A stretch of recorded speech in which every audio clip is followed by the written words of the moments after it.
જય શ્રીમન નારાયણ. રામાનુજદાસ શ્રીમાન ગટ્ટુ વેણુગોપાલ સ્વામી દ્વારા વર્ણન કરેલ શ્રીમદ ભગવદ્ ગીતાનું ગુજરાતી ભાષાંતર હું આપને કહી રહી છું. અધ્યાય 10 વિભૂતિ યોગ. શ્લોક 10. તેષાં યેવાનુકંપાર્ધં અહં અજ્ઞાનજં તમઃ નાશયામિ આત્મભાવસ્થો જ્ઞાનદીપેન ભાસ્વતા. ઓમ. ગીતાચાર્ય શ્રી કૃષ્ણ પરમાત્મા અર્જુન સાથે આપણને બધાને વિભૂતિ યોગ શીખવી રહ્યા છે. પરમાત્મા કહે છે, અર્જુન, મેં કહ્યું છે તેમ જેવો એકાગ્ર અને અનન્ય ભક્તિ સાથે મારી ઉપાસના કરે છે તેમને હું દૈવી જ્ઞાન અને મારું સ્પષ્ટ સ્વરૂપ અર્થાત બુદ્ધિ યોગ પ્રદાન કરીશ. આ ઉપરાંત તે ભક્તોને મારા મહિમાનો સંપૂર્ણ અનુભવ થાય, મારા સ્પષ્ટ સ્વરૂપનો પૂર્ણ અનુભવ થાય તે માટે હું તે ભક્તો પ્રત્યેના અનુગ્રહ અને લાગણી સાથે તેમના મનમાં નિવાસ કરીશ અને તેમનામાં મારા વિશે સંપૂર્ણ જ્ઞાન ઉત્પન્ન કરીશ. અર્જુન, હું તેમના હૃદયમાં જ્ઞાનનો દીપક પ્રગટાવીશ અને તેમનામાં અજ્ઞાનતાને કારણે ઉત્પન્ન થયેલા ભોગવિલાસ, ભૌતિકતા અને વાસનાના સર્વે અંધકારનો નાશ કરીશ. આ પ્રમાણે શ્રી કૃષ્ણ પરમાત્મા ભક્તો માટે તેમનામાં રહેલા સ્નેહની પરાકાષ્ઠા પ્રદર્શિત કરી રહ્યા છે. દૈવી જ્ઞાન પ્રદાન કરવા ઉપરાંત શ્રી કૃષ્ણ પરમાત્મા આપણને બધાને વિશ્વાસ આપી રહ્યા છે કે તેઓ તેમના મહિમા અને તેમના સ્વરૂપના પૂર્ણ સુખને અનુભવવા વચ્ચે આવતા સર્વે અવરોધોને પણ નષ્ટ કરશે. આમ શ્રી કૃષ્ણ પરમાત્મા આપણા પર તેમનો સ્નેહ વરસાવી રહ્યા છે. શ્રી કૃષ્ણ પરમાત્માનો આપણા પ્રત્યે જે પ્રેમ છે તેને ઓળખતા અને તેનું સ્મરણ કરતા ચાલો આપણે શ્રી કૃષ્ણ પરમાત્માના પ્રેમને સંપૂર્ણપણે હૃદયથી માણીએ અને માત્ર શ્રી કૃષ્ણ પરમાત્માની જ પૂજા કરીએ. શ્રી કૃષ્ણ પરમાત્મા આપણામાં પણ જ્ઞાનનો દીપક પ્રગટાવે તે માટે યોગ્યતા પ્રાપ્ત કરવા આપણે નિરંતર પ્રયત્નશીલ રહીએ અને શ્રી કૃષ્ણ પરમાત્માના શબ્દોનું આ શ્લોક સ્વરૂપે પુનરાવર્તન કરવાનો પ્રયાસ કરીએ. તેષાં યેવાનુકંપાર્ધં અહમજ્ઞાનજં તમઃ નાશયામિ આત્મભાવસ્થો જ્ઞાનદીપેન ભાસ્વતા. શ્રીમન્નારાયણ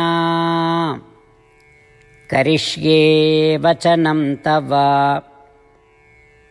સર્વં શ્રીકૃષ્ણાર્પણમસ્તુ. જય શ્રીમન્નારાયણ. શ્રી કૃષ્ણ પરમાત્માએ આખી ભગવદ્ ગીતાનો સાર અધ્યાય 18ના શ્લોક 65 થી 70માં 8 ઉપદેશ દ્વારા કહ્યો છે. શ્રી કૃષ્ણ કહે છે, જે મારા આ 8 ઉપદેશ અનુસરે છે તે મને પ્રિય છે. એ સર્વે ભક્તોનું હું બધી જ રીતે રક્ષણ કરીશ. શ્રી કૃષ્ણ પરમાત્મા પાસેથી આખી ભગવદ્ ગીતા સાંભળ્યા પછી અર્જુન કહે છે, કરિષ્યે વચનમ તવ, એટલે કૃષ્ણ, હું તમારી આજ્ઞાનું પાલન કરીશ, તમે કહો છો એમ કરીશ. અને આથી જ શ્રી કૃષ્ણએ દરેક પ્રકારના યશ અને વિજય અર્જુનને આપ્યા છે. તો ચાલો આપણે પણ પરમાત્માને 8 વાતો પાળવાનું વચન આપીએ. પરમાત્માને આપેલા વચનથી મોટી કોઈ પૂજા, તપ કે યજ્ઞ નથી. 8 પ્રતિજ્ઞાઓ જે આપણે લેવી જોઈએ તે હું હવે કહું છું. આપ સૌ પણ એનો મન અને હૃદયથી વિચાર કરો.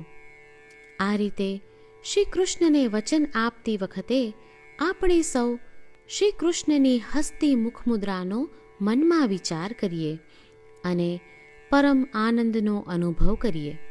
જય શ્રીમન્નારાયણ. આપણા 8 વચનો આ પ્રમાણે છે. આપણું પહેલું વચન: હે શ્રીમન્નારાયણ, તમારા ઉપદેશ પ્રમાણે હું હંમેશા તમારું ધ્યાન અને ચિંતન કરીશ. આપણું બીજું વચન: હે શ્રીમન્નારાયણ, તમે કહ્યું છે તેમ હું સદાય તમારી ભક્ત રહીશ. આપણું ત્રીજું વચન: હે શ્રીમન્નારાયણ, હું મારા કર્મો તમને સંતોષ થાય તેમ અને તમારી સેવા માટે કરીશ. આપણું ચોથું વચન: હે શ્રીમન્નારાયણ, તમે અનુસરવા કહ્યું છે તેમ મને પૂર્ણ શ્રદ્ધા છે કે હું તમારી છું. હું સદાય મારા હાથ જોડી તમને નમસ્કાર કરીશ, તમારી ભક્તિ કરીશ. આપણું પાંચમું વચન: હે શ્રીમન્નારાયણ, હું તમારા શબ્દો યાદ કરું છું. મામેકમ શરણમ વ્રજ, તમે તમારી શરણમાં આવવા કહ્યું છે. શ્રીમન્નારાયણ, હું માત્ર તમારા જ શરણમાં છું. આપણું છઠ્ઠું વચન: હે શ્રીમન્નારાયણ, આપે કહ્યું છે મા શુચ, તમે અમને આશ્વાસન આપી શોક ન કરવા માટે કહ્યું છે, તો હું દુઃખી નહીં થાઉં, શોક નહીં કરું. આપણું સાતમું વચન: હે શ્રીમન્નારાયણ, અમારા કલ્યાણ અર્થે આપે શ્રીમદ્ ભગવદ્ ગીતા રૂપી આશીર્વાદ આપી અમારા સૌ પર કૃપા કરી છે, તો હું દરરોજ ઓછામાં ઓછો 1 શ્લોક વાંચીશ અથવા સાંભળીશ એવો સંકલ્પ લઉં છું. આપણું આઠમું વચન: હે શ્રીમન્નારાયણ, હું ગીતાના દૈવી શબ્દો એ ભક્તો સુધી પહોંચાડવાનો પ્રયત્ન કરીશ જેઓ ગીતાથી અજાણ છે. હે શ્રીમન્નારાયણ, તમે કહ્યું છે તેમ કરીશ, તમે કહ્યું છે એમ વર્તીશ અને તમારા માટે જ કર્મ કરીશ. શ્રીમન્નારાયણને આપેલું વચન કે દરરોજ તમે કહ્યું છે એમ કરીશું, એ જ એક મહાન પૂજા છે. તો ચાલો આપણે સૌ દ્રઢ શ્રદ્ધા સાથે પ્રભુ પાસે એક સંકલ્પ લઈએ. શ્રીમન્નારાયણ, કરીશ્યે વચનમ તવ. શ્રીમન્નારાયણ, હું તમારી આજ્ઞાનું પાલન કરીશ. સર્વમ શ્રી કૃષ્ણાર્પણમસ્તુ. જય શ્રીમન્નારાયણ. તેષાં એવાનુકંપાર્થમ અહમ અજ્ઞાનજં તમઃ નાશયામિ આત્મભાવસ્થો જ્ઞાનદીપેન ભાસ્વતા. ઓમ તેષાં એવાનુકંપાર્થમ અહમજ્ઞાનજં તમઃ નાશયામિ આત્મભાવસ્થો જ્ઞાનદીપેન ભાસ્વતા. શ્રીમન્નારાયણ, કરિષ્યે વચનમ તવ. સર્વં શ્રીકૃષ્ણાર્પણમસ્તુ. જય શ્રીમન્નારાયણ. જય શ્રીમન્નારાયણ. તમામ ભક્તોને ખાસ વિનંતી: આપણા જીવનની દરેક બાબતોમાં આપણે તાત્કાલિક અને અસરકારક પરિણામો ઈચ્છીએ છીએ. આ પ્રાપ્ત કરવા માટે ચાલો દરરોજ 1 મિનિટ ફાળવીએ અને નારાયણાસ્ત્રમ વાંચીએ. નારાયણાસ્ત્રમ મેળવવા માટે તેની વેબસાઇટ જે www.narayanaastram.org છે તેના પર જાઓ અને રજિસ્ટ્રેશનમાં તમારું નામ અને ઈમેલ આપો. તમે આપેલા ઈમેલ પર તમને નારાયણાસ્ત્રમ PDF પ્રાપ્ત થશે.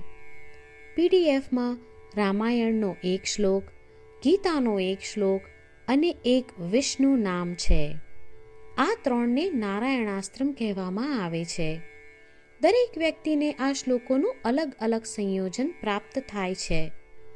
જ્યારે દરેક વ્યક્તિ 24,000 ભક્તો સાથે તેમના નારાયણાસ્ત્રમને દરરોજ વાંચે છે અથવા સાંભળે છે, ત્યારે સમગ્ર રામાયણનું 1 વાર પારાયણ, શ્રીમદ ભગવદ્ ગીતાનું 33 વાર પારાયણ અને વિષ્ણુ સહસ્ત્ર નામનું 24 વાર પારાયણ રોજ પૂર્ણ થાય છે. આ એક અદ્ભુત અને અસાધારણ પરિણામ છે. તેથી તમે અને તમારા પરિવારના સભ્યો તરત જ વેબસાઇટ પર જાઓ અને તમારું નારાયણાસ્ત્રમ મેળવો. જય શ્રીમન્નારાયણ.